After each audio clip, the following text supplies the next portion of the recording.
चलो भाई।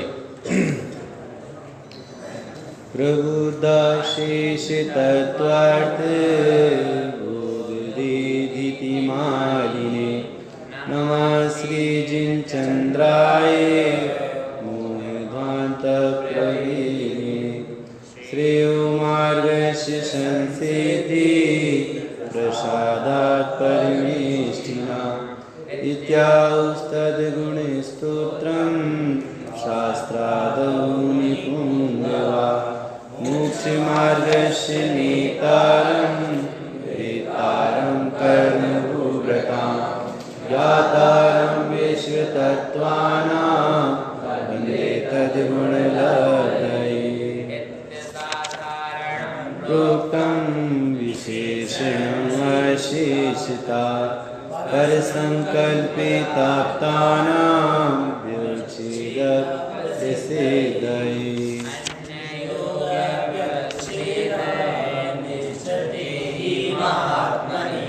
तस्य उपदेश सामर्थ्यानुष्ठान प्रतिष्ठितम्। क्यों भाई कारिका याद हो गई पांचों?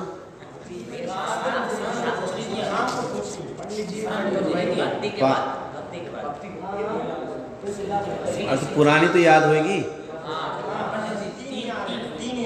तो तीन सुनाओ, खड़े हो जाओ, तीन सुनाओ। चलो भाई मुझे कारिका याद करके आप सुनाइए। कम से कम 26 कारिका आपको शुरू की याद करके सुनाना है।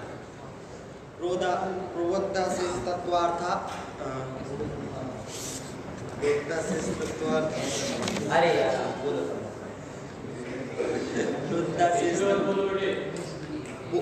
प्रवक्ता बोधितिथि मालिने नमः श्री जिनचंद्राय मोहध्वांत प्रवेदिने श्रेयो मार्गस्य संसिद्धि प्रसादात् परमेष्ठिना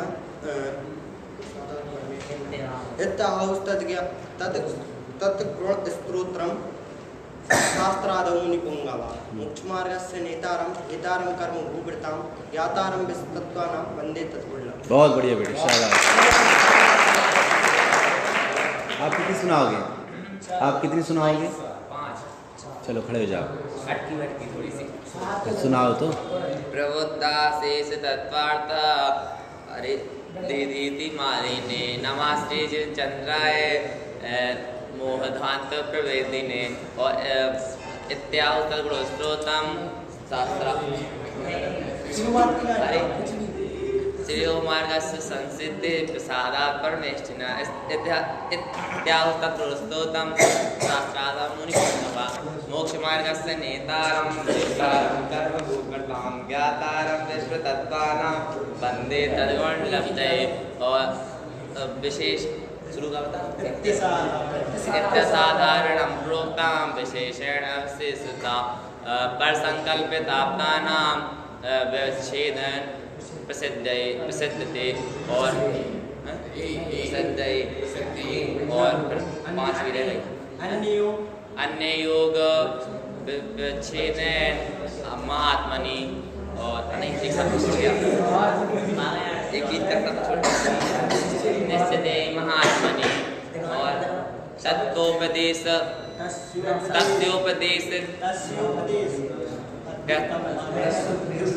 थोड़ा सा अटकर पंडित जी इसको सुना। कोई बात नहीं, 4 तो सुनाए ना, ताली बजाओ।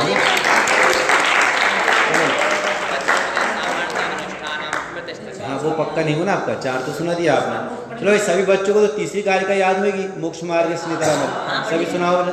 मोक्ष मार्ग से नेतारम वेतारम कर्मभूभृतां ज्ञातारम विश्वतत्त्वानां वन्दे तद्गुणलब्धये। ये तो सभी को याद है। पता है आपको जो याद है ना सभी बच्चों को, उसी मंगलाचरण के आधार पर ये आप परीक्षा लिखी गई है। आज नहीं तो कल सभी बच्चों को ये तो पढ़ना ही है, याद करना ही है। इसलिए आपको इस कक्षा का सौभाग्य यदि मिल गया है तो आप सभी बच्चे, छोटे बच्चे, आप भी इसका लाभ उठा लें, क्योंकि बाद में तो आपको नेक्स्ट पढ़ना ही है ना। टोटल कितनी कारिका हैं? 124 कारिका हैं। किसने लिखा है? आचार्य विद्यानंद स्वामी ने। कब लिखा है? 1200 वर्ष पहले। कौन सी रचना है उनकी? मौलिक रचना। नाम क्या है? आप परीक्षा। किसकी परीक्षा है? आप्त की। आप्त कैसे होते हैं? वीतरागी, सर्वज्ञ और हितोपदेशीय होते उन्हें आप्त कहते हैं। इसमें 60 दर्शनों का निराकरण किया है और जैन शासन की सिद्धि की गई है। जो परमत खंडन और सौमत मंडन। सौमत में किनको लिया है? जो वीतरागी, सर्वज्ञ और हितोपदेशी होते हैं, ऐसे सच्चे देव उन्हें आप्त कहते हैं। और उनमें 3 ही असाधारण गुण होते हैं। 3 असाधारण गुणों में सबसे पहले आचार्य उमा स्वामी ने किनको लिया है? हितोपदेशी। कैसे सिद्ध किया आपने? मोक्ष मार्ग से नेतारम। उससे क्या हुआ? मतलब मोक्ष मार्ग के नेता मतलब हितोपदेशी।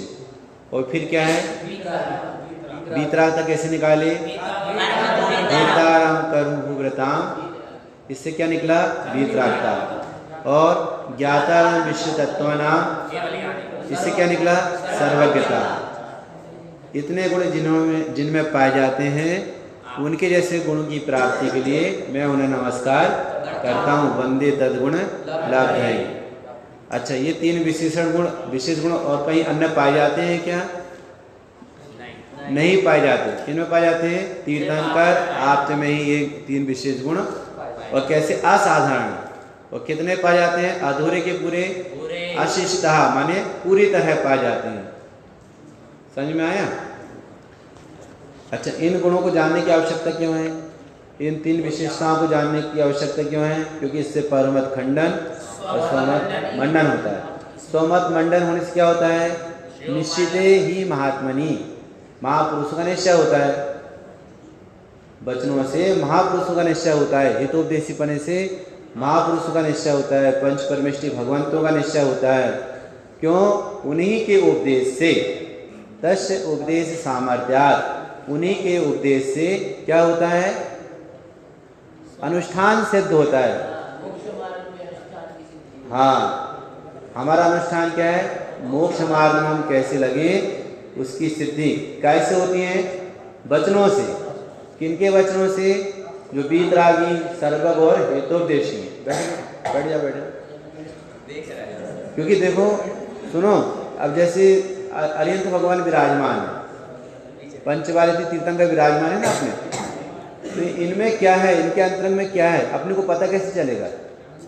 सही बच्चों बताओ। ये भगवान विराजमान है, इनकी परिणति कैसी है, इनके गुण कैसे हैं, इनका सुख कैसा है, इनका आनंद कैसा है, मोक्ष का मार्ग क्या है, विश्व की व्यवस्था क्या है, ये अपन कैसे पता करेंगे? परीक्षा करेंगे उनके उपदेश से। तस्य उपदेश सामर्थ्यात्। उनके उपदेश की सामर्थ्य से। देखो, जब तक मैं आपको परीक्षा मुक्त नहीं पढ़ा, क्या नाम है? आप परीक्षा। आप परीक्षा का विषय आपके सामने मैं नहीं लूंगा, तो आपको मेरे बारे में परिचय होगा क्या? नहीं। आप परीक्षा की कारिका याद करके नहीं सुनाओगे, तो मुझे समाधान होगा क्या? नहीं। अब सोचो, आप क्या करना है? आपको याद करना। कितनी याद करना है? नहीं, करना तो 124 कारिका याद। नहीं, करना तो 124, लेकिन अभी हम आपकी शुरुआत कहाँ से कर रहे हैं? 5-5 कारिका से। हाँ, 26 कारिका तक अभी आप हमको सुनाओ। जब 26 कारिका आपकी पूरी हो जाएगी ना, उसके बाद फिर हम आपको, अभी 5-5 कारिका दे रहे हैं ना, फिर हम आपको 3-3 कारिका देंगे। हाँ, मैंने 3-3 कारिका आपको याद कर सुनाना। इस पूरी कारिका आपकी याद हो जाएंगी ना, ये आपका बहुत समाधान आप खुद करोगे। अपने ज्ञान में आप परीक्षा का समाधान आप खुद कर लोगे, क्योंकि याद होना चाहिए। क्या कहा हमने? याद होना चाहिए। इसलिए आप अधिकतर समय निकालें, एक कारिकाओं को याद करने की कोशिश करें। जैसे आपने पहली कारिका, तीसरी कारिका बोल दी सभी बच्चों ने, बोलो फिर से तीसरी कारिका।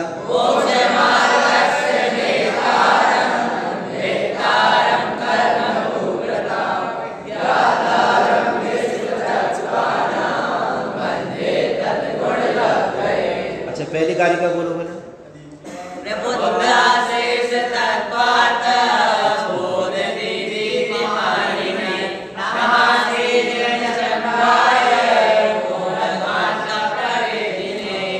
अरे इसमें लगा देते सभी बच्चे बोल देते। बोलो ना, लगाया था अभी। एक साथ बोलो। पहली कारिका से 5 कारिका तक। अभी नहीं आई, ये बोल देंगे। अभी अच्छा ये वाली आई है, ये तो कपिल का है। अब तो मंगलचरण कोई बात नहीं, चलो कोई बात नहीं, चलो अभी 10-12 बच्चों ने बोला है पहली कारिका है ना, बाकी सभी बच्चों ने तीसरी कारिका बोला था, मोक्ष मार्ग से नेतरम। अब सुनो, पांचों कारिका आप बिना देखे बोलोगे शाम को, ठीक है? पांचों कारिका सभी बच्चे बिना देखे बोलेंगे। अब अपन आ जाए वहीं पर कपिल परीक्षा पे आ जाइए, है ना। कौन से नंबर की कारिका है? 78 नंबर की कारिका, 78 नंबर की कारिका। अच्छा, तो पहले आपको मैं इसमें टोटल 6 कारिका है। मैंने आपसे कहा ना कि जिस कपिल परीक्षा में, सुगत परीक्षा में कारिका कम है, अपन सबसे पहले उनको ले रहे हैं ताकि विषय सरल रहेगा और जल्दी जल्दी आपको विषय हो जाएगा। इसमें केवल 6 कारिका है। सुगत परीक्षा में 3 कारिका, इसमें 6 और उसमें कितनी है? 3। और ईश्वर परीक्षा में कितनी कारिका है? 77 सबसे बड़ा है ईश्वर परीक्षा।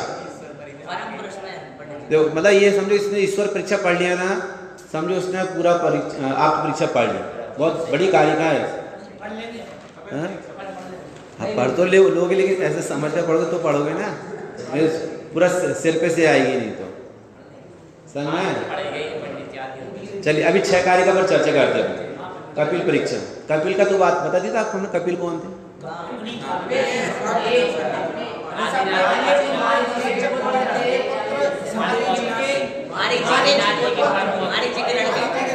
शुरुआत हमसे करो ना। प्रथम तीर्थंकर, अरे चुप रहो। प्रथम तीर्थंकर ऋषभदेव। राजा ऋषभदेव के पुत्र कौन? भरत जी के पुत्र कौन? मारीच कुमार के पुत्र कपिल देव, नहीं कपिल। अब दोनों प्रकार से बात है, या तो उनके शिष्य रहे या उनके पुत्र रहे, ठीक है ना।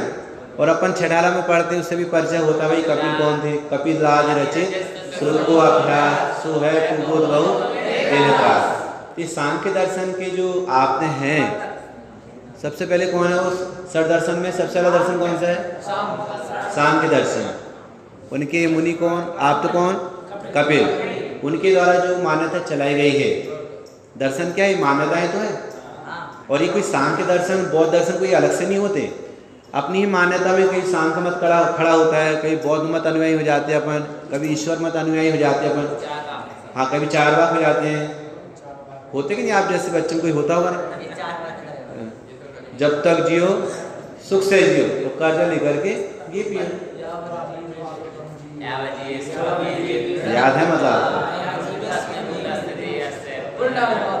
तो ये जो दर्शन है ना, ये मत जो है ये अपनी परिणति में ही खड़े होते हैं।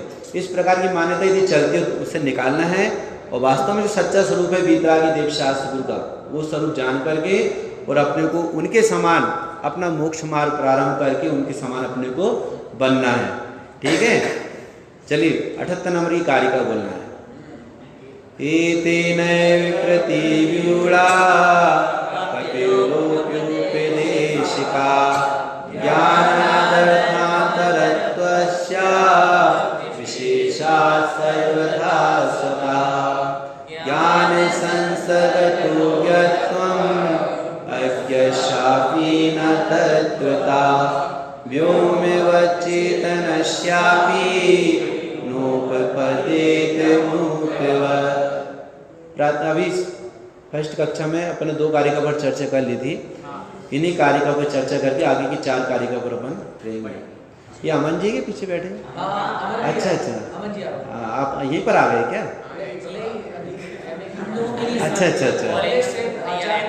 अच्छा। हाँ तो इनसे फायदा उठा भाई, ये भी अभ्यास है। अच्छा अरे वाह, हो गए प्रयोजन। अच्छा बहुत बढ़िया, बहुत सही है। अच्छा चलिए बेटे, है ना। चलो भाई कहीं भूल चूक हो तो बताना आप, है ना। अपने मनीष जी भाई सब बैठे हैं, अमन जी हैं, है ना, सब नए नए बच्चे तैयार हो चुके हैं। और अभी सब शास्त्री वर्ग के बच्चे सभी का संस्कृत का व्याकरण भी अच्छा मैंने सुना, चर्चा करी आपसे मतलब। हाँ कहीं आपको ऐसा लगता है ना, देखो मैंने आपसे कल रात को जो बच्चे आए थे मेरे पास, मैंने उनसे कहा था देखो भाई आपको सभी को संस्कृत का व्याकरण का ज्ञान अच्छा हो चुका है। कहीं ऐसे इसमें सुधार करना तो आप मुझे बता देना, ताकि वो आपका विषय अच्छे से क्लियर हो जाए, क्योंकि मुझे भी आपकी सहायता लेनी पड़ेगी, क्योंकि विषय थोड़ा डिफिकल्ट है। ठीक है बेटे, है ना? तो ये 78 नंबर की कारिका में क्या आया था? एतेन माने इसी के द्वारा, इसी के द्वारा ही, इसी के द्वारा मतलब जो पहले अपन ने ईश्वर परीक्षा कर आए हैं, उसी के द्वारा ही कपिल मत का भी निराकरण होता है। जैसा निराकरण उनका किया ना, खंडन किया है, इसी प्रकार कपिल के उपदेशक, उपदेशक माने मोक्ष मार्ग के नेता, वो क्या मानते हैं कपिल को? हमारा मोक्ष मार्ग का नेता कौन है? कपिल मत अनुयायी के मानते हैं, सांख्य मत अनुयायी। हमारा नेता क्यों कौन है? हमारे आप्त कौन है? हमारे आप्त तो कपिल है। तो जैनाचार्य कहते इसी प्रकार, जिस प्रकार से उनका निराकरण किया उनकी मान्यता का, ईश्वर मत अनुयायी का, न्यायिक वैशेषिकों का, इसी प्रकार इनका भी खंडन हो जाता है। क्या हो जाता है? देखो पहली कारिका का शीर्षक, आपको छह कारिका का शीर्षक बता रहा हूं मैं, पहले आपको सरल हो जाएगा। पहली कारिका का शीर्षक क्या है? उसमें समानता बतलाई है। क्या समानता बतलाई है? कि ईश्वर मत अनुयायी भी ईश्वर को ज्ञान से भिन्न मानते हैं, और सांख्य मत अनुयायी भी ज्ञान से पुरुष को, आत्मा को भिन्न मानते हैं। ये समवाय से होना मानते हैं। तो 78 नंबर की कारिका में ये आया था कि इस प्रकार से तो दोनों में कोई विशेषता नहीं रही, जैसी मान्यता उनकी ऐसी मान्यता तो आपकी भी हुई। अविशेषात सर्वथा स्वतः आया ना उसमें, देखो अविशेषात सर्वथा, अविशेषात सर्वथा स्वतः, कोई विशेषता नहीं रही, दोनों की मान्यता समानता है। वो भी कह रहे हैं हमारे ईश्वर ज्ञान से भिन्न है, तुम भी कह रहे हैं हमारे ईश्वर ज्ञान से भिन्न है, हमारा जो आप वो ज्ञान से भिन्न है। हमारी समवाय से उसमें ज्ञान आता है, ज्ञान का संसर्ग होता है, तब वो जानने का काम करता है। तो बोले इसमें विशेषता क्या रही? आपके कपिल में, आपके आप में विशेषता क्या रही? ये 78 नंबर की कारिका थी। 79 नंबर कारिका में क्या बतलाया था? कि जैसे आप ज्ञान के संसर्ग से आप पुरुष को चेतन मानते हो, सांख्य मत में 2 तत्व मूल है, कौन कौन से? प्रकृति और पुरुष, पुरुष और प्रकृति। और अधिक कितने मत हैं? कितने हैं उनके तत्व? कितने? सांख्य तत्व कितने? 25। इसलिए भी इसका नाम सांख्य पड़ा, इनकी संख्या ज्यादा है ना, इसलिए भी इनका नाम क्या है? सांख्य पड़ा। बाकी मूल तो 2 है, पुरुष और प्रकृति। अब ये क्या बेटा?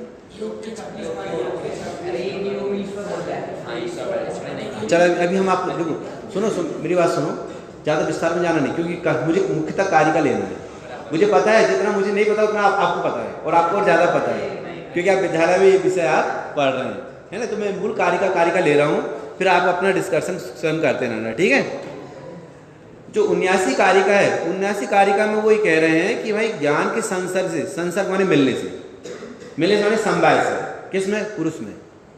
पुरुष में ज्ञान के मिलने से वो जानने का काम करता है। तो जैनाचार्य कह रहे हैं कि जैसे ज्ञान के संसर्ग से आत्मा जानने का कार्य करता है, तो जो आकाश आदि पदार्थ हैं, पट आदि हैं, इनमें भी यदि ज्ञान का संसर्ग होगा तो भी जानने का काम चालू कर देंगे। और तुम कह रहे हो हमारा जो कपिल है, हमारा जो आप्त है, वो भी उसमें, वो तो है अचेतन, पर यदि उसमें ज्ञान मिल जाए तो जानने का काम करता है। तो फिर जो तुम मुक्त पदार्थ हैं, जो जीव मुक्त हो चुके हैं, फिर तुम उन्हें अचेतन कैसे मानते हो? नहीं समझ में आया? सांख्य मत में मुक्त जीव को अचेतन मानते हैं, अचेतन बना मानते हैं, है ना? और अपने आप को क्या कहते हैं? पुरुष को क्या कहते हैं? कि ज्ञान के संसर्ग से चेतन होता है, और मुक्त पदार्थ को क्या कहते हैं? अचेतन मानते हो। तो भाई जब तुम पुरुष को ज्ञान के संसर्ग से चेतनपना मान रहे हो, ऐसे मुक्त जीवों को भी ज्ञान के संसर्ग से चेतनपना मानो ना। आया समझ में? ये दूसरी कारिका है। अब देखो तीसरी कारिका, देखो प्रधानम ज्ञात्यतो मोक्ष मार्गस्यास्तु उपदेशकम् तस्यैव विश्ववेदित्वा वेत्रत्वात् कर्मव्रताम्। प्रधानम ज्ञात्यतो, प्रधानम ज्ञात्यतो, प्रधान का अर्थ क्या है? यहाँ प्रधान का अर्थ क्या है? मुख्य, श्रेष्ठ। सुनो, यहाँ प्रधान का अर्थ न मुख्य है न श्रेष्ठ है, या प्रधान का अर्थ पुरुष। हाँ, प्रकृति और पुरुष, यहाँ प्रधान का अर्थ क्या है? हमने आपसे सीखा था आप नोट से तैयार करो, पेन कापी रखो पास में, क्योंकि ऐसे शब्द आएंगे आपको लगेगा ये अर्थ ये और अर्थ खुलेगा कुछ और। पास में पेन कापी होना चाहिए, और जो वो कारिका लिखो, आप अपनी कॉपी में कारिका लिखो, कारिका के नीचे शब्द के शब्दार्थ लिखो। हाँ, तो आपने पूछा ही नहीं हमसे, क्योंकि सुबह की कक्षा हमने बता दिया था। आप पूछा ना आपने, हम बता रहे हैं आपको। ज्ञान संसर्ग तो ज्ञान के मिलने से, समझ में आया? ज्ञत्वा क्या किस अर्थ में आता है? जानने का, माने ये ज्ञान पना होने से, जानन पना होने से। किसमें? ज्ञान के संसर्ग से।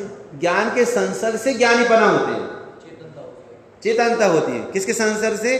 ज्ञान के संसर्ग। कैसे? ज्ञान संसर्ग तो ज्ञत्वम, ज्ञान के संसर्ग, ज्ञान के मिलने से आत्मा जानने का काम करता है, ज्ञान के मिलने से पुरुष जानने का काम करता है। ये पहले चरण का अर्थ इतना है।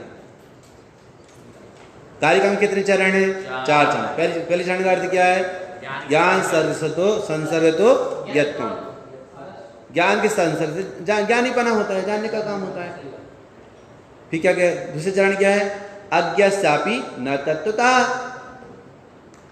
अज्ञस माने जिसमें ज्ञान नहीं, तो जिसमें ज्ञान नहीं मतलब वो अचेतन है। तो अचेतन में भी ज्ञान के संसर्ग से चेतनपना क्यों ना हो, न तत्वता क्यों ना हो। आए पकड़ में आया? अरे भाई, जब पुरुष में ज्ञान का संसर्ग होता है, ज्ञान मिलता है, ज्ञान का संवाय होता है, ज्ञान घुसता है। जैसे दाल में नमक गिरने से दाल कैसी जाती है?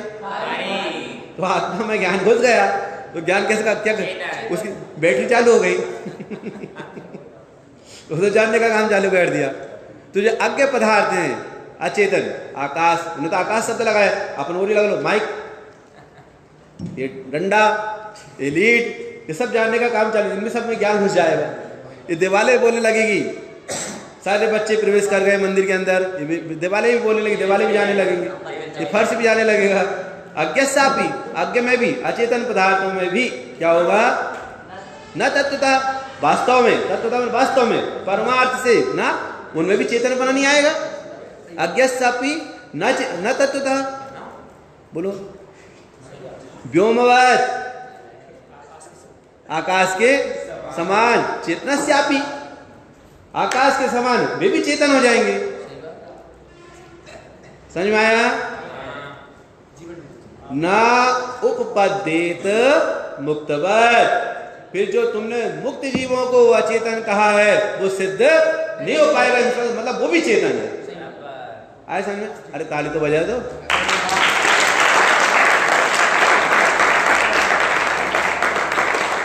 आपको अरे बस हो गए मेरे भाई, आपको कुछ देर बाद समझ में आता है क्या?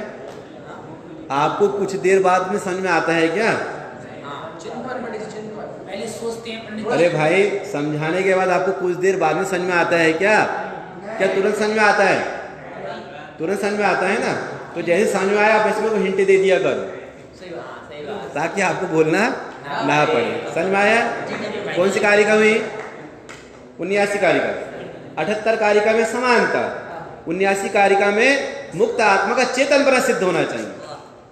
समझ में आया? अब देखो 80 नंबर कारिका। प्रधानम यत् तो मोक्षे मार्गस्यातुपदेशकम् तस्यैव विश्वविदित्वा नेत्रत्वात् कर्मभूव्रता। इस कारिका में कपिल ने, कपिल मत अनुयायियों ने क्या किया है? तीनों गुणों की सिद्धि की, कि हमारे कपिल में तीनों गुण होते हैं, जिसकी आप जिस कसौटी पर आप की परीक्षा करने के लिए कह रहे हैं, जिस कसौटी पर हमने जब शुरुआत में आई थी आपको बताया था कि किस कसौटी पर आपकी परीक्षा की जा रही है? 3 असाधारण विशेष गुणों पर। 3 असाधारण विशेष गुण क्या है वो? मोक्ष मार्ग से नेतारम कर्मता और ज्ञातारम विश्वदत्ता नाम वंदे तरुण। ये 3 गुण पाया जाना चाहिए। 3 में से एक भी गुण का होएगा तो सच्चे आप नहीं है। तो कपिल मत अनुयायी कहते हैं हमारे आप में तीनों गुण होते हैं। बोलो, पुरुष में तीनों गुण होते हैं, आत्मा में तीनों गुण होते हैं। तीन गुण कौन कौन से? बोलो। ज्ञात तो ज्ञा से, जानने से, उनमें ज्ञान है ना। पुरुष में, प्रधान माने पुरुष, पुरुष को ज्ञान है, प्रधान पुरुष को ज्ञात तो ज्ञान होने से। हेतु क्या दिखा? हेतु क्या दिया? हेतु क्या दिया? ज्ञा ज्ञा। हेतु क्या दिया? माने जानने से, पुरुष में जाननपन होने से। मोक्ष मार्गस्य अस्तु, खुला खुला तोड़े आपने उसको। एक चरण में कितने बैठे? दूसरे चरण में कितने बैठे? 1 2 3 4 बैठे। एक ही सीट पर 4 बैठे हैं।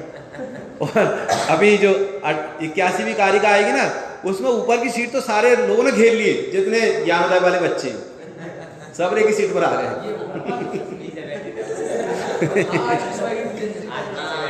अच्छा, पूरे बच्चे बैठे थे।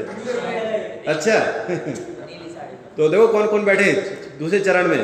मोक्ष मार्ग, मोक्ष मार्ग का अस्तु, अस्य इसका, अस्तु हो, उपदेशकम, उपदेशक माने मोक्ष मार्ग का प्रणेता हो। इस तरह मोक्ष मार्ग का प्रणेता हो कौन? जिस पुरुष में ज्ञान है, प्रधान में ज्ञान होने से वो मोक्ष मार्ग का नेता इस प्रकार से हो। इस प्रकार से मोक्ष मार्ग का नेता होता है। समझ में? पहली लाइन का अर्थ है आपको। और जब मोक्ष मार्ग का नेता है तस्सैव विश्व वेदित्वात्, उसी से वो कौन है? विश्व का वेदी माने सर्वज्ञ है। क्यों? उसमें ज्ञापन है। नहीं समझ में आपको?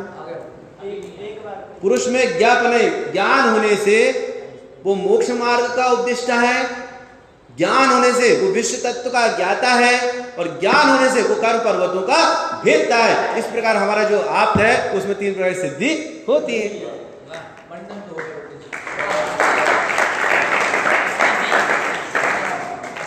अरे भाई उसने अपनी बात रखा है, अभी और खंडन कहाँ किया अपन ने? अच्छा, बात समझ आ गई। क्या सील लगा दी मैंने कहा? आपने सील तो नहीं लगाई ना अभी सामने लोग पक्ष सुने अपन ने। अब सुनो मेरी बात। जिस समय सर सेठ हुकुमचंद जी थे, उस समय श्वेतांबरों से विवाद चलता था दिगंबरों का। कहाँ पे?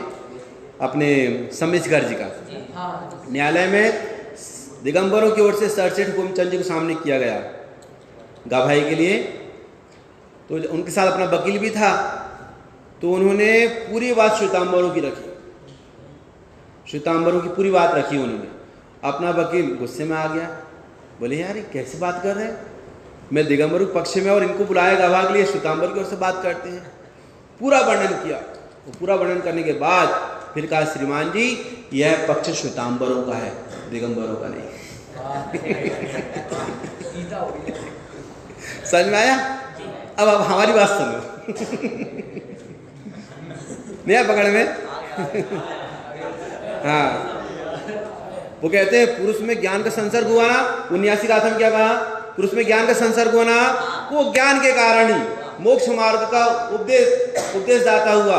ज्ञान के संसर्ग से ही वो सर्वज्ञ हुआ, और ज्ञान के संसर्ग से ही वो कर्म पर्वतों का भेदता हुआ। इस प्रकार से हमारा जो आप है वो बीतरा के सर्वज्ञ और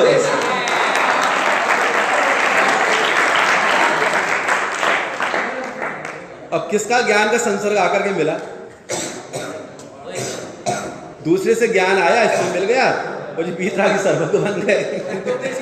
ये तो दूसरे भी हो गया। तीनों गुण की सिद्धि इस प्रकार से कर रहे हो। देखो 81 कारिका इति असंभवात, संभव नहीं असंभव है।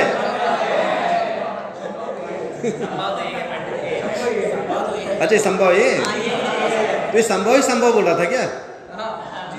क्यों भाई? इति असंभाव्यम, इस प्रकार ये संभव नहीं। कौन रख रहा है ये पक्ष? जैनाचार्य। हमने आपसे कहा ना पूर्व पक्ष उत्तर पक्ष, पूर्व पक्ष उत्तर पक्ष, इसलिए ये जो आप परीक्षा है इसमें हमने आपको सुबह काफी बतलाई थी और आपको पीडीएफ भी डाल दिया था। अभय जी भाई साहब ने इस पर प्रश्न उत्तर माला तैयार करी है ना? आपके पास है सभी के पास? चलो हम आप अंबर को दे देंगे, आप सभी इसमें डाल देना प्रश्न उत्तर माला निकलवा लेना। सभी बच्चे अपने पास में रखो, सभी बच्चे अपने पास में रखो। उसमें क्या होगा कि आपको प्रत्येक कारिका में, सुनो, प्रत्येक कारिका में पूर्व पक्ष क्या है, उत्तर पक्ष क्या है, क्योंकि कई कारिकाएं ऐसी है जिसमें ऊपर की जो एक लाइन है वो पूर्व पक्ष की है, नीचे दूसरी लाइन उत्तर पक्ष की है। 3 चरण, एक कारिका में 3 चरण पूर्व पक्ष के हैं और एक चरण उत्तर पक्ष का है। तो उसमें आप देख लेना, उसमें प्रश्न उत्तरी रूप से वो मतलब समझो क्या बोलते हैं, वो प्रति तैयार की गई है और उसमें आपको इसमें सपोर्ट मिलेगा। किसमें? आपके जो एग्जाम होंगे ना, उस एग्जाम में जो प्रश्न उत्तर आपके आएंगे उसमें सपोर्ट मिलेगा आपको। लेकिन सुनो, उसमें भी कुछ कारिकाओं के ही प्रश्न उत्तर है, पूरी कारिकाओं के नहीं। उसमें भी कुछ कारिकाओं के प्रश्न उत्तर, कुछ के नहीं। लेकिन हम आपको जो पढ़ा रहे हैं इसको आप प्रश्न उत्तर के रूप में लिखना, बनाना। नहीं समझ में आया? जैसे अभी हमने बताया इंग्लिश पर सिद्धि करी है, इसको बनाना और फिर उसका समाधान करना। तो प्रश्न उत्तर आप ऐसे तैयार करोगे ना तो ये आपका पूरा विषय तैयार हो जाएगा। एक किताब आपकी भी छप जाएगी और आज ही तो कल तो छपनी से आपके द्वारा किताबें पूरे हिंदुस्तान में, देश विदेश में फैलेंगी। क्योंकि आप जो काम करने जा रहे हो, आपने पता क्या लिया? आपने अरिहंत भगवान की एजेंसी ली है।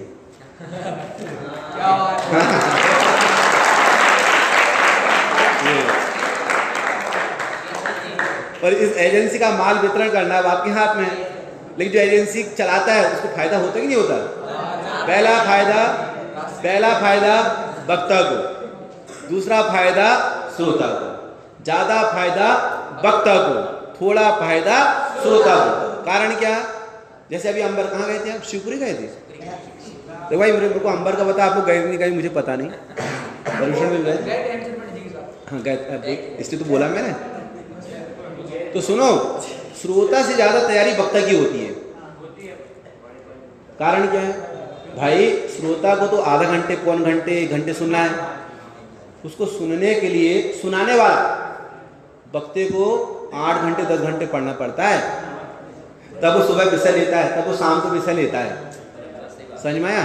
तो समझो जो वक्ता विषय ले रहा है, वक्ता उसको कितनी तैयारी करना पड़ता है और तैयारी के साथ उसकी कितने ग्रंथों को देखेगा, वो कितनी विशुद्धि तैयार होगी उसकी। तो मतलब फायदा में कौन रहता है सबसे ज्यादा?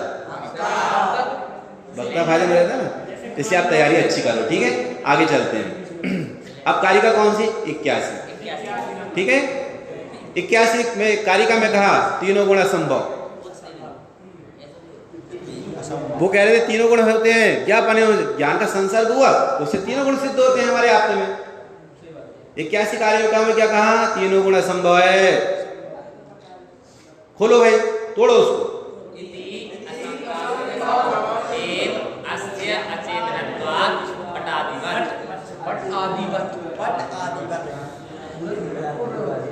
सबसे पहले शब्द क्या आएगा? कौन सी संधि है? इति असंभाव्यम। इस प्रकार यह असंभव होने से, इस प्रकार यह असंभव है, ठीक है? असंभव ही है।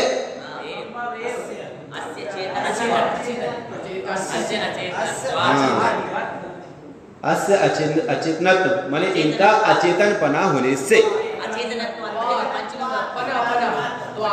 है ना? इनका अचेतनपना होने से किसके समान? पटादि। इस पटादि पदार्थ अचेतन है, ऐसे तुम्हारा जो ईश्वर है, तुम्हारा जो आप है, वो भी कैसा है? अचेतन है। किसके समान है? पट के समान। पट आदि, पट घट। अच्छा, ये 2 शब्द बहुत आते हैं, आपने कोई दिमाग लगाया? जिनवाणी में 2 शब्द बहुत आते हैं, घटपट घटपट घटपट। क्यों आते बताओ, क्या कारण? ये छोटे होते हैं, श्लोकों में सेट हो जाते हैं। नहीं। अरे भाई सुनो सुनो, प्राचीन काल में इतनी भौतिक सुविधाएं उपलब्ध नहीं थी। एक तो घड़ा, मट्टी का घड़ा, मिट्टी का, और तन पे लपेटने के लिए वो, या तो फिर कपड़े कौन से, या तो बक्कल, या तो फिर वो केले के बड़े बड़े पत्ते, इनका उपयोग, उनको पट कहा जाता है। ये पट और मिट्टी का घड़ा, वो घट। तीसरे घड़ा, ना कोई स्टील का बर्तन, ना लोहे का बर्तन, ना सोना चांदी के बर्तन, घटपट चलता था। है ना?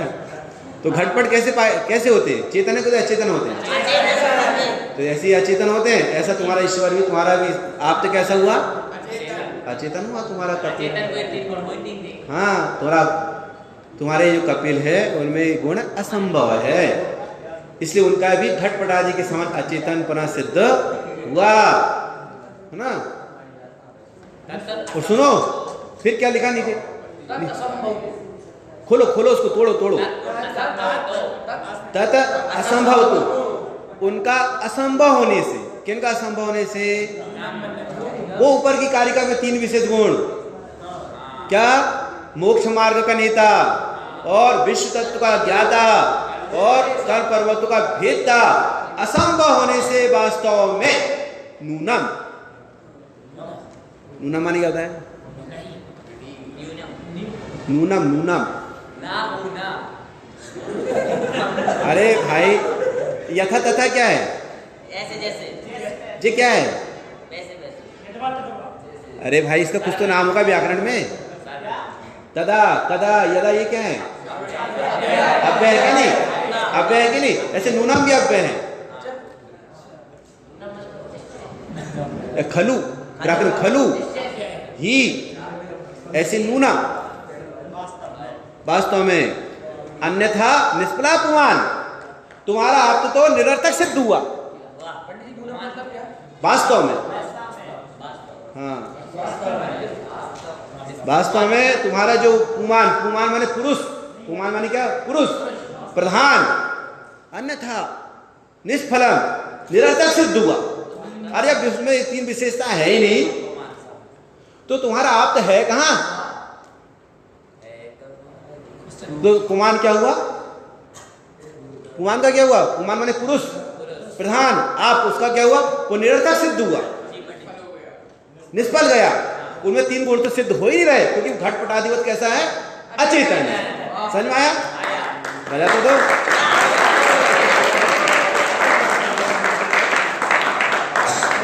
आए पकड़ में? आगे चलें। देखो भाई, अब 82वीं कारिका में क्या आया? सुनो भाई, अब कपिल मत वाले क्या मानते मालूम? कपिल मत वाले भाई, सुनो ना, कपिल मत वाले आत्मा को भोक्ता तो मानते पर करता नहीं। भोक्ता तो मानते हैं, करता नहीं। कारिका कौन सी? मैंने आपसे कहा था हर कारिका का आप हेडलाइन लिखते जाना, उत्थानी का। हाँ भाई, किस कारिका में क्या है, किस कारिका में क्या है? अरे बोल तो दिया, 3 का तो कंटिन्यू बोलकर आया मैं, 4 का, अभी 5वीं का बोल रहा हूँ। 78 कारिका में, हाँ, उसमें ईश्वर से ज्ञान की भिन्नता और आप कपिल से ज्ञान की भिन्नता बतलाई थी। तो कारिका में कहा था कि दोनों में समानता पाई जाती है। इसमें विशेषता क्या रही? अविशेषता सर्वथा स्वतः मतलब अपने आप ही क्या सिद्ध हुआ? समानता सिद्ध हो गई। भिन्नता कहाँ रही? माने आपकी मान्यता कपिल मत अनुयायी वालों की और ईश्वर मत अनुयायी वालों की मान्यता भिन्न कहाँ सिद्ध हुई? एक जैसी मान्यता आ गई। इसमें तो कोई विशेषता रहना चाहिए ना आपको, कोई विशेषता तो रही नहीं आपके, आप कोई अलग से कोई विशेषता सिद्ध होना चाहिए ना। जो बात वो कहे वो मान रहे, वही बात आप भी मान रहे। ये सरदर्शन है ना, इनकी कुछ मान्यता समानता मिलती रहती है, लेकिन जैन शासन इनसे भिन्न है। हाँ, इनसे किसी प्रकार की समानता जैन शासन में मिलेगी नहीं। हाँ, एक वैशेषिक मत है, वैशेषिक मत भी द्रव्यगुण पर्याय की चर्चा करता है। वैशेषिक मत भी द्रव्यगुण पर्याय की, न्यायिक वैशेषिक भी उनके यहाँ भी न्याय दर्शन है, न्यायों के यहाँ भी न्याय दर्शन है। और वैशेषिक भी द्रव्यगुण पर्याय की चर्चा करते हैं। देखिए वो द्रव्यगुण पर्याय मानते कैसे? पृथक पृथक मानते हैं। अरे तो सब बताएंगे ना भी क्रम से, अभी अपन क्रम से सब बताएंगे, सब बातें आएंगी। अभी तो अपने फोकस कहाँ पे डालना है? कारिका के अर्थ पे। अरे हाँ, कपिल पर डालेंगे, कारिका के अर्थ में फोकस डालना। उसके बाद उसका विस्तार से वर्णन कौन करेगा? विस्तार से वर्णन? आप स्वयं आगम के द्वारा, सदर्शन के ज्ञान के द्वारा आप खुद विस्तार से जानोगे। मैं तो केवल आपको हिंट दे रहा हूं भाई कारिका का अर्थ क्या है, उसके आगे की गाड़ी फिर आप बढ़ाना। ठीक, आगे चलें। 82 कारिका का उत्थानिका क्या आएगी? आत्मा भोक्ता तो है पर कर्ता नहीं। चलो, भोक्तात्मा चेत एवास्तु कर्ता तद विरोधिता।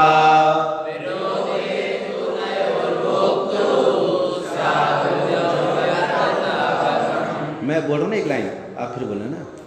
भोक्तात्मा चेत एवास्तु कर्ता तद विरोधिता।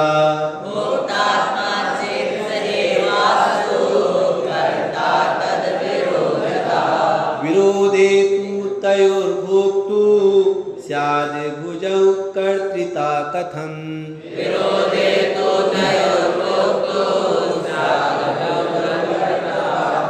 आत्मा भोक्ता तो है पर करता नहीं। भोक्ता आत्मा देखा ना, क्या लिखा भाई? पहला शब्द क्या है? भोक्ता आत्मा। आत्मा भोक्ता तो है लेकिन करता नहीं है। कौन कह रही है? पूर्व पक्ष। संकमत नहीं क्या कह रहे हैं? आत्मा भोक्ता पर करता नहीं। मतलब वही है कि भोगे कोई, करे कोई, भोगे कोई। क्या कह रहे हैं? हाँ, यदि कोई विवक्षा रख देती बात एक अलग है। नहीं, विवक्षा नहीं ना, मिथ्या एकांत सर्वथा मानते हैं भाई। इसी बात को विवक्षा से रखते हैं कि करे कोई, भोगे गए कोई, तो ये सिद्ध होगा नहीं होगा विवक्षा से? कैसे सिद्ध होगा? कैसे करोगे सिद्ध आप इसको? अरे दूसरों को लेकर डाकते और दूसरा कर दे। नहीं, एक ही जीव की अपेक्षा, करे कोई, भोगे कोई, इसको किसी अपेक्षा से खड़ाकर बदलाओ। पंडित जी, राग जो सामने किए उससे कर्म बंध वगैरह हुआ, वो द्रव्य कर्म शरीर में आ जाता कभी कभी। वो तो भिन्न भिन्न पदार्थ है। हम करता तो है पर द्रव्य करता नहीं है। सुन मेरी बात, सुनो आप।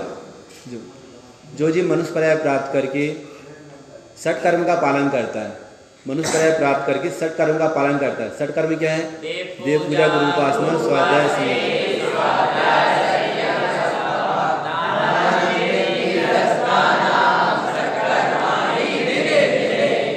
किसने किया? कौन सी गति वाले जीव ने? मनुष्य गति का जीव। अब उसने पुण्य बांधा, कहाँ पैदा होएगा? देवगति में पैदा होएगा। तो यहाँ का फल वो कहाँ भोगेगा? भोगा किसने था? मनुष्य गति के अमन में। भोग कौन रहा? देवगति का, जो नाम भी हो वहां पे। मनुष्य गति के जीव ने भोगा, मनुष्य गति के जीव ने किया, और देवगति का जीव भोग रहा। समझ में आया? एक ही जीव की अपेक्षा घटा सकते हैं लेकिन सर्वथा मान रहे नहीं। नहीं समझ में आया? समझ में आया? अच्छा, एक विवक्षा वो है जो करता है वो ही भोगता है, और दूसरी विवक्षा क्या है? करा किसी पर्याय में और भोगा किसी पर्याय में। इसे करे कोई और भोगे कोई, ये विवक्षा है। समझ में आया? आगे जाओ। भोक्ता आत्मा, जो आत्मा भोक्ता तो है पर करता नहीं। चेस, इसका अर्थ क्या निकला? चेत सब, इसका अर्थ क्या निकालो? पहले तो संधि बिठा लो, संधि निकालो।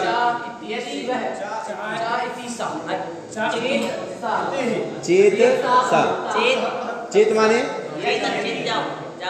चेत माने यदि। और क्या अर्थ निकलता है चेत का? बोलो बोलो। एक तो यदि आपने अर्थ निकाला, बहुत अच्छा है। एक अर्थ और निकालो।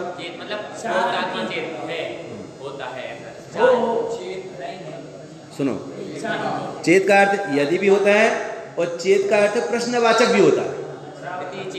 हाँ, इति चेत है ना, यदि ऐसा है तो। समझ में आया? कोसो शुद्धात्मा, कोसो शुद्धात्मा इति चेत। वह शुद्धात्मा कौन है? जिसका स्वरूप जानना चाहिए। ठीक है? सामान्य वो है, यदि वो है। कौन कह रही है? उसने पूर्व पक्ष साथ उत्तर पक्ष भी जुड़ा है ना, पता है ना आपको? कोई कारिका में पूर्व पक्ष उत्तर पक्ष भी है, कोई कारिका पूरी पूर्व पक्ष की है, कोई कारिका पूरी उत्तर पक्ष की है, कोई कारिका की पहली लाइन पूर्व पक्ष की है, कोई कारिका की दूसरी लाइन उत्तर पक्ष की है, कोई कारिका की तीन चरण काय के हैं? पूर्व पक्ष के, और एक चरण किसका है? आपने पढ़े ना? ना परीक्षा सहसाई, यह बात परीक्षा पर खरी उतरती नहीं। आपने पढ़े था, पहले पढ़ चुके ना अपन। तीन कार्य, तीन चरण काय के हैं? पूर्व पक्ष के, और एक चरण काय का है? उत्तर पक्ष। समझ में आया? आगे चलते हैं। चेत स, यदि वह है आत्मा भोगता है, यदि आत्मा क्या है भोगता है, ये वास्तु ऐसा ही हो, अस्तु माने हो, ऐसा ही हो कि यदि आत्मा भोगता ही हो, कर्ता तद, हाँ हमने आपसे कहा तोड़ना आना चाहिए ना। अरे भाई जब सुनो नाई नहीं बनना है, नाई नहीं बनना है कि जो काटे तो पर जोड़े नहीं, नाई बाल काटने वाला नाई नहीं बनना है, समझ में, जो काटे तो पर जोड़े नहीं, टेलर बनना है। अरे आप सुई को रख दो, टेलर जो टेलर कपड़ा सिलने वाला है वो काटता भी है और जोड़ता भी है।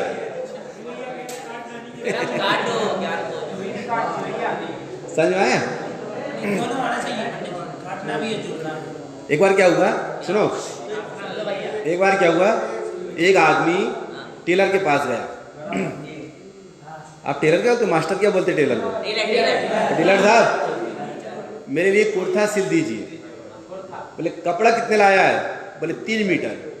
लेकिन सुनो, कुर्ता तो सिलना, लेकिन कुर्ता को कहीं से काटना नहीं। क्या कहा? कुर्ता को सिलना तो, लेकिन कुर्ते के कपड़े को कहीं से काटना नहीं। तो क्या होता टेलर? बोले भाई साहब आप कोई दूसरा टेलर ढूंढ लीजिए। अरे मैं यदि बिना कटे यदि कपड़े को पहन करके जाएगा और रास्ते से निकलेगा, गली से निकलेगा, तो लोग क्या कहेंगे?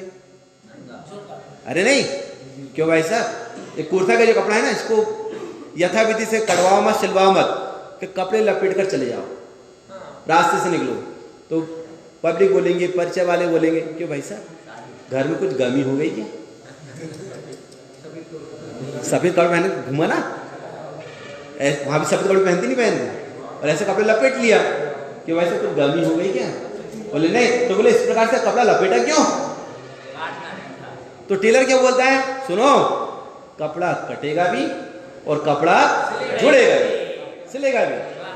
जो कटेगा उसमें से कुछ को निकाल दिया जाएगा और कुछ को जोड़ा जाएगा, और फिर जो जोड़ा जाएगा वो बनेगा क्या?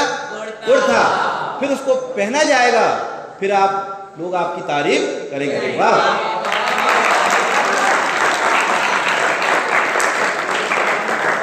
तो सुनो, वो जो 3 मीटर का कपड़ा है ना, वो 3 मीटर का कपड़ा प्रमाण की तरह है। 3 मीटर का कपड़ा क्या है? प्रमाण की तरह है। और जब मास्टर ने उसमें कैंची लगाया तो कुछ कतरन ऐसी थी जिसको अलग कर दी गई, कुछ कतरन ऐसी थी जिसको उसमें जोड़ दी गई, और जिससे जुड़ी है उससे बन गया कुर्ता, और फिर पहनने पर वो देता है शोभा। राजा वो बन गया ना। तो सुनो, तो ये प्रमाण का द्रव्य होता है, प्रमाण का द्रव्य होता है, वो 3 मीटर के कुर्ते की तरह होता है। 3 मीटर के कुर्ता की तरह होता है। हमने नयों की कैंची चलाए, क्या चलाए हमने? नयों की कैंची। तो जो मिथ्यात राग आदि की कतरन है उसको निकालकर फेंक दिया गया, जो सम्यक दर्शन आदि की कतरन है वो कुर्ते से जोड़ दिया गया। जब वो जुड़ गई फिर आप रत्नात्रय से सुसज्जित हो गए। समझ में आया? इस प्रकार। चलो आओ बेटे, समझ में आया आपको? अब जो बच्चे जिनको ये कारिका समझ में नहीं आ रही है ना, उनको उदाहरण तो समझ में आया होगा, नहीं होगा? आया ना? आगे चलते हैं। सुनो, इस 82वीं कारिका में कह रहे हैं कर्ता पने का और भोक्ता पने का एक साथ रहने में कोई विरोध नहीं है। उत्तर पक्ष नहीं है, तद अविरोधतः,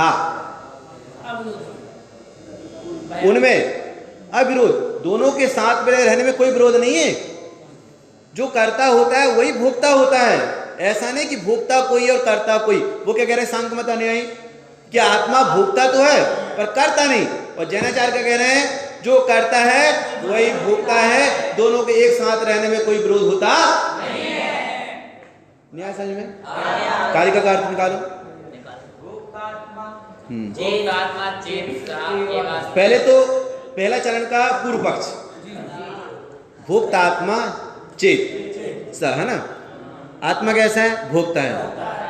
अब उत्तर पक्ष निकालो, यदि वह आत्मा भोक्ता है तो कर्तापने होने में भी कोई विरोध नहीं आए पकड़ में?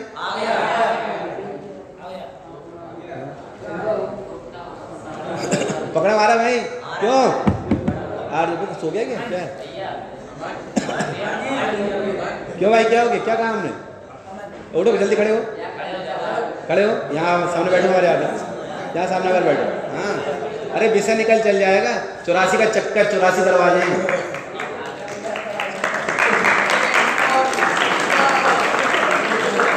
यहाँ बैठो, समझ में आया? बोलो 84 दरवाजे, 83 बंद, एक ही खुला था। और जैसे वहाँ पर आए तो सर खुजाने लगा, यहाँ बंद कर लिया, सो गया तो खो गया और खो गया तो फिर खो ही गया, समझो। समझ में आया आपको? भोक्ता आत्मा, आत्मा कैसा है? भोक्ता है। जनाचार्य क्या कह रहे हैं? यदि सा चेत सा, यदि वह भोक्ता है तो कर्ता होने में तद अविरोधता, उसमें कोई विरोध नहीं। जहां कर्तापना होता है वहां भोक्तापना होता ही है। विरोधे तू तयोर भोक्तु, सुनो, तस्य तयो तेषाम, तयो माने मतलब उन दोनों माने में, कर्ता में और भोक्ता बने में विरोध होने पर क्या कहा? देखो बेटे चल जा, कोई किसी बुला रहा है। समझ में आया? तयोर भोक्तु, दोनों में क्या कहा? दोनों कौन? कर्ता और भोक्ता। बोलो विरोधे तू माने क्या होता है? और तू माने और, किंतु परंतु तू और विरोध होने पर, किन में विरोध? तयोर, दोनों में। किस में? कर्ता में और भोक्ता में। तो फिर भोक्तु स्यात् भुजौ कर्तृता कथम?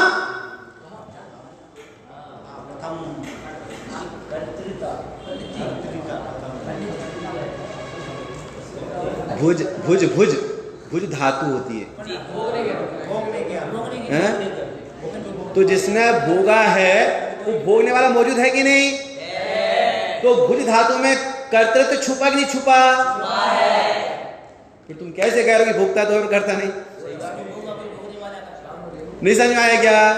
अरे बोलो मेरे भाई, समझ में आया सर? क्या कहा हमने? बता, तुम क्या कह रहे हो कि आत्मा भोगता तो करता नहीं, तो भुज धातु है कि नहीं?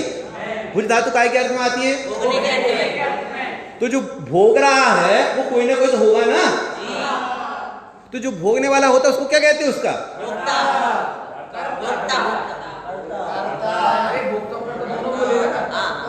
भुज धातु से भोगने की क्रिया हो रही कि नहीं हो रही?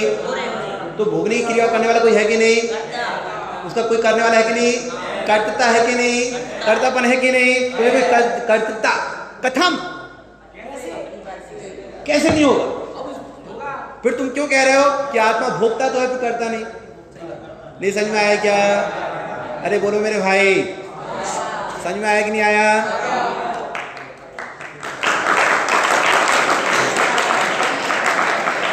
सुनो, अकेली ताली बजेगी कि दिमाग भी बजेगा?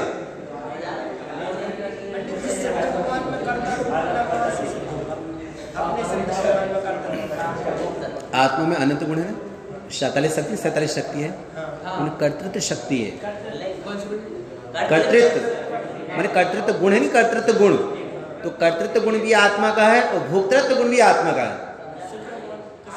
तो वो भी आत्मा है ना, वो भी अपने आनंद सुख का भोग कर रहे नहीं कर रहे? हाँ, तो अपने आनंद को स्वयं ने प्रकट किया तो स्वयं करता, उसका आनंद भी स्वयं ले रहे हैं तो स्वयं भोगता। सुनो, दिमाग को खर्च करो, ताली नहीं बजे चल जाए दिमाग नहीं बजेगा तो नहीं चलेगा। सुनो, यदि अपने वैद्य को नहीं सुनाए, क्या कहा, वैद्य को नहीं सुनाए तो चल जाएगा, पर वैद्य की ना सुने नहीं समझ में आया? तो आपके सूर्य ताली बजाकर वो खुश कर रहे हो क्या? दिमाग खर्च करो, दिमाग समझ में आया? समझ में आया आपको? 82 कारिका कुछ पूछना है आपको क्या? 83 कारिका सुनो,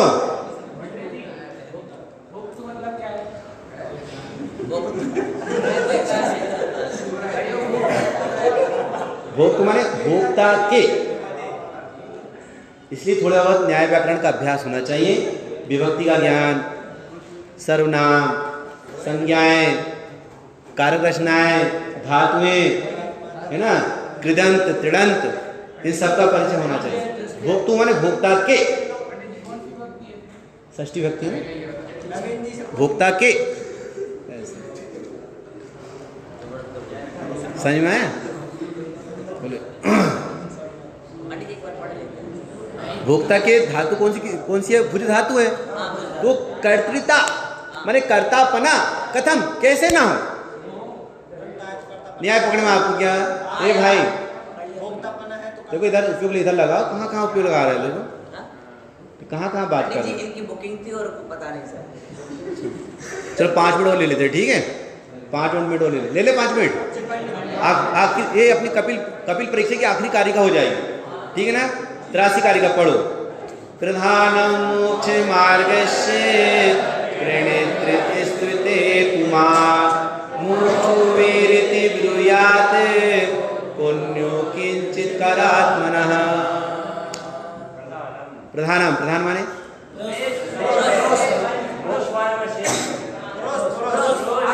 तभी आप लोग इतने देर से लटक रहे थे, सो रहे थे। बताओ भाई, प्रधान में श्रेष्ठ का अर्थ किया क्या हमने? सुनो, और आप 4 बार कंटिन्यू बात कर रहे थे, कहीं लटक रहे थे। इसलिए हमने आपसे कहा हम जो शब्द बोल रहे हैं ना आप ध्यान दो, नहीं तो शब्द निकल जाएगा, आप अर्थ नहीं कर पाओगे, नहीं पकड़ पाओगे। पंडित जी इसकी उत्थान एक और बता दो। किसकी? भोक्ता मानते हैं पर करता नहीं। पंडित जी तो सेम था, ये तो 82 में था पंडित जी। 82 में था। अच्छा 83 की बताया उत्थाने का। चलो, प्रणेता कोई और पूजे किसी और को।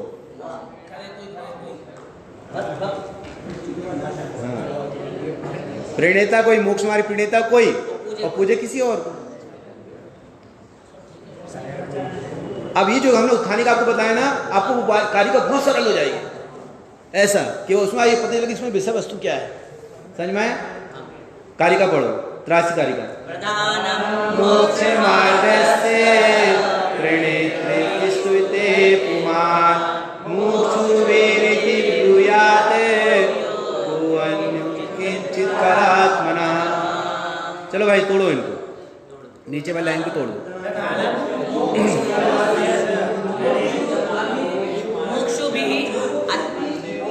मोक्षो भी हिंदी वहाँ पे सारा जाएगा। सुनो मैं पूछ रहा हूँ, आपसे अभी क्लियर हो जाएगा। हाँ बताओ।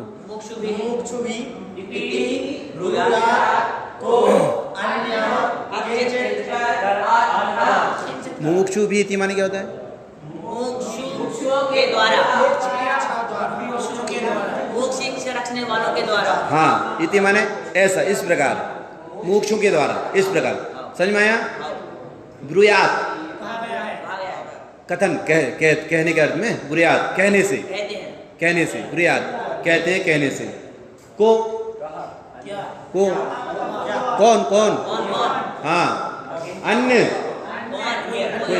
अन्न है ना। फिर क्या है? अकिंचित कर। अकिंचित का माने करता नहीं।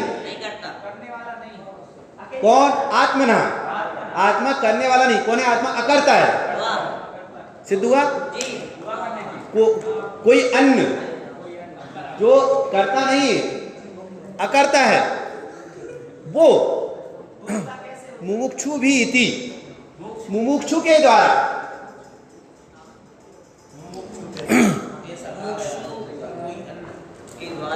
मोक्ष की धारा। कहा गया है कि कोई अन्य कर्ता कैसे हो सकता है? आत्मा।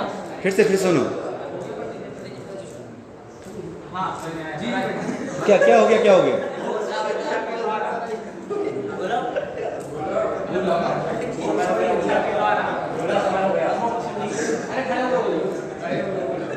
मोक्षो भी इति ब्रूयात् को अन्य अकिंचित कर आत्मना। समझ में आया? जो कोई आत्मा को अकर्ता कहते हैं, जो कोई अन्य आत्मा को अकर्ता कहते हैं।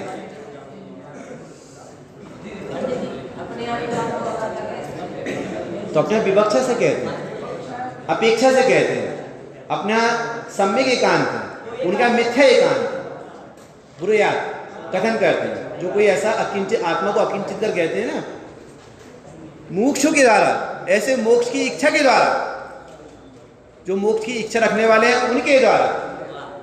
क्या कहा आत्मा को? आत्मा भोक्ता तो है, अकिंचित माने करता नहीं। ऐसे माने देखो, वो भी सुखी होना चाहते हैं, सरदर्शन वाला जी भी सुखी होना चाहते हैं, सरदर्शन वाले सुखी होना चाहते, उनकी मोक्ष की इच्छा है कि नहीं, पर उपाय गलत है। पंडित जी, भोक्ता कहा, भोगने वाला कहा, तो करता हुआ ना, करता होगी ना, तद अविरोधता। तो दोनों में विरोध कहाँ हुआ फिर? ये बात तो उनसे कह रहे शांत मत वाली से, पूरा समझ नहीं रहे ना भाई। जो करता भोक्ता, इसमें दोनों के साथ में रहने में कोई विरोध नहीं है। करता पना होने में, भोक्ता पना होने में कोई विरोध नहीं है। समझ में आया आपको? चलो अब सुनो, अब पहली लाइन सुनो। पहले दूसरी लाइन का अर्थ मैंने आपसे इसलिए करवाया हूँ, अब पहली लाइन में आपको मजा आएगा। प्रधान मोक्ष मार्ग से, पुरुष मोक्ष मार्ग का प्रणेता है। मोक्ष मार्ग का प्रणेता कौन है? पुरुष प्रधान। और स्तुति की जाए पुमान की,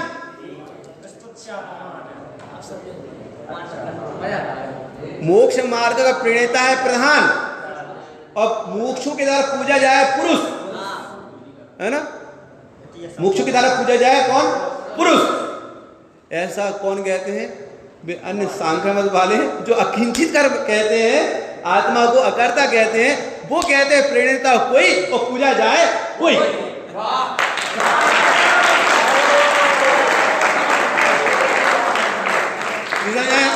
करता कोई और भोक्ता कोई। उपदेश किसी को दिया और नमस्कार किसी को कर रहा है। नहीं समझ में आया? आपको पकड़ में आया कि नहीं आया? अब बजा दो ताली।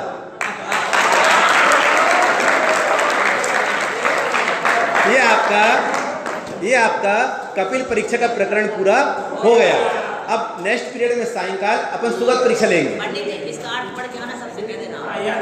हाँ सुनो बेटे, एक तो मुझे शुरू की 5 कारिकाओं का आपको याद करके सुनाना है, ठीक है ना? जो 6 कारिका भी मैंने आपके सामने लिए, 6 कारिकाओं का अर्थ मैं आपसे पूछूंगा प्रश्न उत्तर की तरह, पूर्व पक्ष उत्तर पक्ष की तरह। उसके बाद फिर सुगत परीक्षा चलेगी।